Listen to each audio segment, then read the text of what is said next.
રાજકોટના જામનગર રોડ ઉપર આવેલા સાંઢિયા પુલનું નવીનીકરણનું કામ શરૂ કરવામાં આવ્યું છે। 74 કરોડના ખર્ચે 4 લેન બ્રિજ બનશે, જેની લંબાઈ 600 મીટર સુધી રહેવાની છે। 8.60 મીટર ઊંચાઈ ધરાવતો આ પુલ જે છે એ 2 વર્ષમાં તૈયાર થવાનો છે।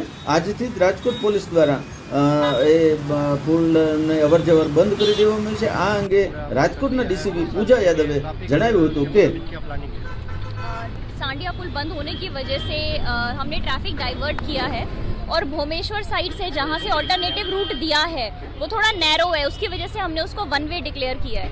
तो जो हॉस्पिटल चौक से मादापर चौकड़ी साइड से जाना चाह रहे हैं वो भुवनेश्वर सोसाइटी के थ्रू जा सकते हैं, लेकिन मादापर साइड से जो हॉस्पिटल चौक साइड जाना चाहते हैं उनको या तो रेलनगर साइड से डाइवर्जन मिलेगा या फिर 150 फीट रिंग रोड से वो जा सकते हैं।